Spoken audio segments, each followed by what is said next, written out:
was feeling worn out.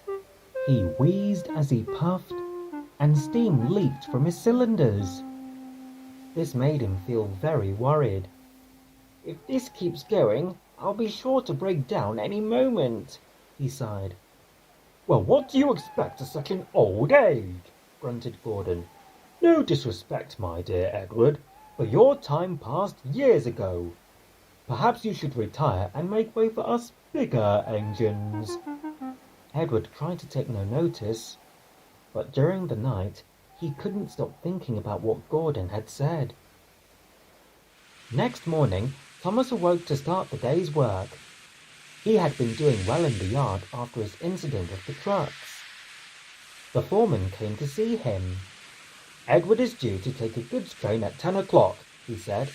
"Please make sure it is ready before then." Thomas understood and set off out of the shed. Later, he met Edward at the water tower. He seemed more exhausted than ever. "What's the matter with you?" asked Thomas. "I can't seem to put up steam properly," wheezed Edward. "But don't worry, I can manage. Don't tell anyone, please." Thomas wasn't sure, but he said nothing as he went to shunt Edward's trucks. Edward slowly made his way to the station. He wondered if he would be too weak to pull his train. What use would he have to the railway then? He shuddered at the thought. Finally, he arrived at the station and backed onto the trucks. "Go on," called Thomas. "You can do it." Edward puffed and huffed as hard as he could, but the train didn't budge. "Bother," he sighed. "I'm sorry, Thomas, but I don't think I'm a useful engine anymore. The Fat Controller shall have to send me away." Thomas felt sorry for Edward. He then had an idea. "Tell you what, I'll take the train and you can have a rest in the sheds." "Are you sure?" asked Edward. "The Fat Controller won't be happy if he finds out." "Don't worry," soothed Thomas. "I'll be there and back before the Fat Controller even knows." The drivers agreed to the plan, and Edward thankfully left the trucks behind. Thomas was coupled up, and when the guard blew his whistle, he set off. Come along, he puffed. "Woof-faw, woof-faw," rumbled the trucks. "For Edward," came the reply. Thomas worked hard, making sure not to be too rough with the trucks. He didn't want to be a runaway again. Soon Thomas puffed into the junction. He was right on time and very pleased with himself. "Nothing to it," he chuckled. "I can't wait to tell Edward how well I've done." Came a familiar voice. Thomas suddenly fell silent, as on the station platform stood the Fat Controller.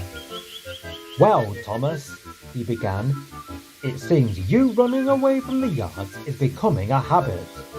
While it's good to see you fared better than last time, it's just a shame that once again it's not your train.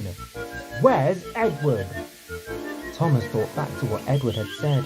He didn't want him to get into trouble. Edward took the wrong sort of coal, sir," he finally replied. The Fat Controller stared. He looked like he was trying not to laugh. "The wrong sort of coal?" he spluttered. "Don't be ridiculous, Thomas. You're going to have to try harder than that." Finally, Thomas admitted defeat. He told the Fat Controller what Edward had said. "Is that so?" he replied. "Well then, we'll have to settle that, won't we?" That evening, the Fat Controller came to visit the engines. "So, Edward, it would seem you haven't been feeling well lately." "I'm sorry, sir," said Edward. "I know I should have said something, but I worried about being sent away. I'm not exactly a young engine anymore." "In Indeed, agreed the Fat Controller. But listen to me. You are hard-working, loyal, and really useful. And engines like that are always welcome on my railway. Tomorrow, you will go to the works to have your parts mended and have a new coat of paint. Edward was delighted. Oh, thank you, sir.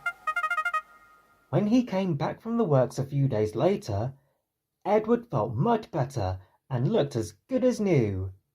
He's a much happier engine too, knowing that no matter what, there will always be a home for him on the island of Sodor.